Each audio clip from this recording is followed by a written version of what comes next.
各位老友記，騙徒手法層出不窮，舊時就話今戲祈福借電話，而家唔同晒啦。喺2024年，全港共錄得9萬多宗罪案，其中有4萬多宗係騙案，而騙案裏邊有60%屬於網上詐騙。由於網上詐騙屬於新型嘅詐騙手法，長者比較陌生，更加容易成為受害者。所以今次我哋將會為大家介紹一下近年比較常見嘅詐騙手法同埋預防詐騙嘅方法。等老友記可以識破詐騙，保護自己嘅財產同安全。咁首先我哋介紹一下最近新興嘅騙徒手法啦。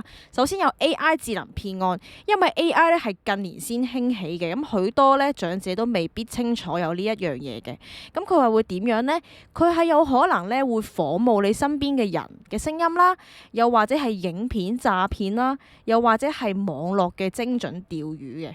因為 AI 生成嘅信息咧係好準確，如果冇接觸開 AI 嘅長者或者中老年人士咧，係未必清楚佢哋嘅用法啦，同埋佢哋嘅準確性。第二就係冒充香港官員嘅電話騙案，呢一種騙徒手法已經存在咗一段時間㗎啦。騙徒主要會冒充香港政府部門，然後會同受害者講你有可能涉及一啲案件、身份異常或者財產問題，叫受害人盡快去處理，否則嘅話會有相應嘅後果。但係想同大家講返，政府部門係唔會要求市民提供個人資料㗎。如果遇到可疑嘅來電，可以直接聯繫政府嘅機構查證。至於 WhatsApp 嘅騙案都有分為5個大類㗎。第一，冒充親友借錢。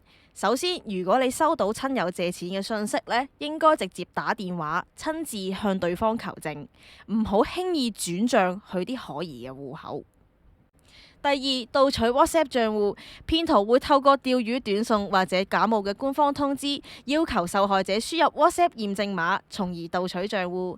呢啲情況建議大家啟用返雙重驗證，同埋唔好同任何人提供 WhatsApp 驗證碼，包括自稱係官方客服嘅人。第三，假冒嘅招聘詐騙。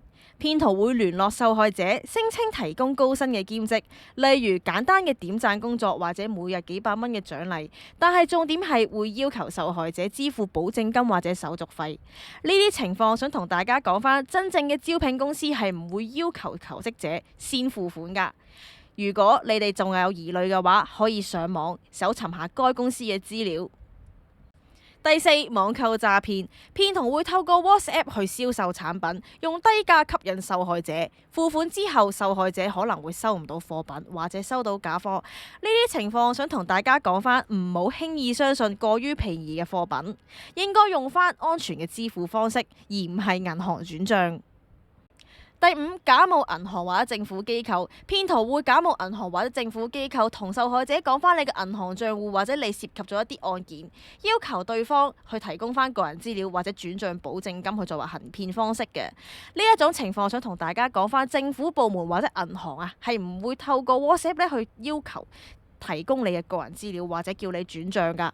如果收到可疑信息，可以直接聯繫該機構嘅官方電話查詢。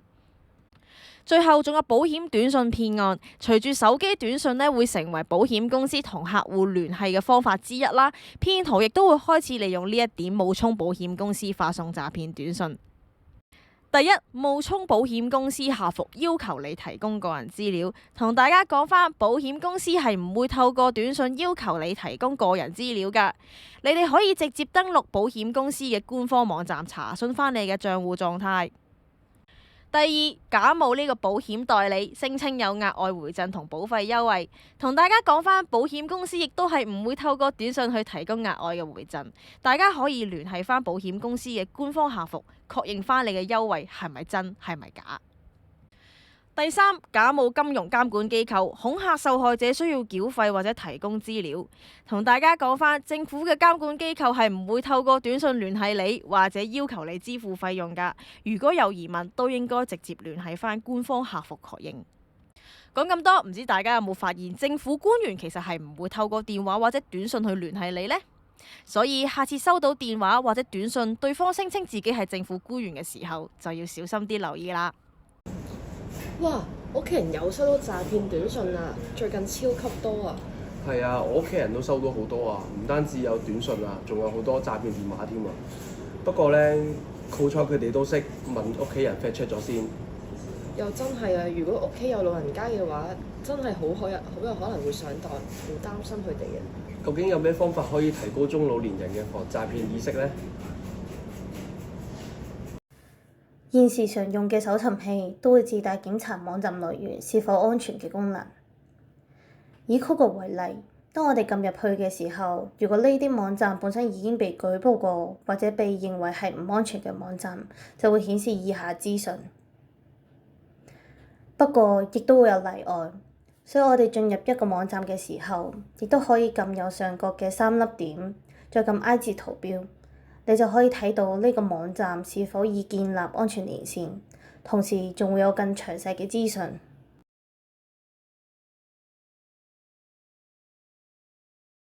好，咁我哋而家就示範下點樣使用呢一個防騙視伏 App 啦。咁首先呢，我哋喺翻呢相對應嘅 iOS 系統嗰度呢，揾翻你嘅 App Store，搜尋防騙視伏 App，然後撳翻取得或者安裝。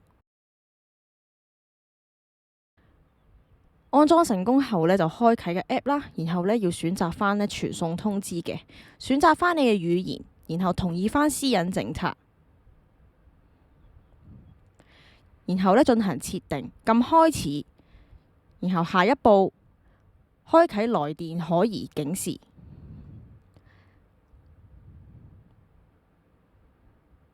喺 App 裏邊都有清楚表明要如何去設定翻。咁我哋喺度就會做一次示範嘅。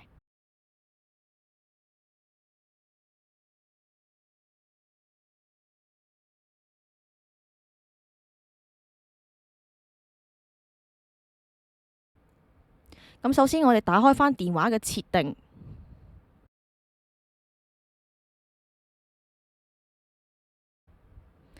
揾翻電話設定，撳翻 SMS 來電回報，揀翻防騙視伏 App，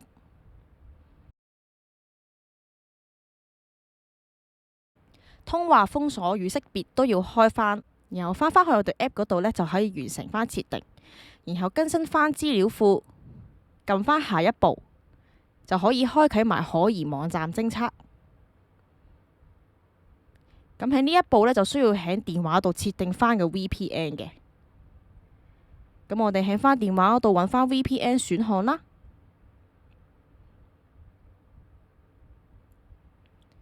然後就可以開啟到呢一個防騙視伏 App 嘅 VPN 嘅設定噶啦。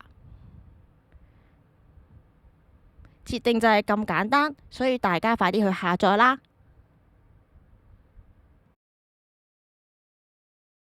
介紹咗咁多，唔知大家對於新型嘅詐騙有冇更加多嘅了解呢？記得向身邊信得過人多啲求證啦。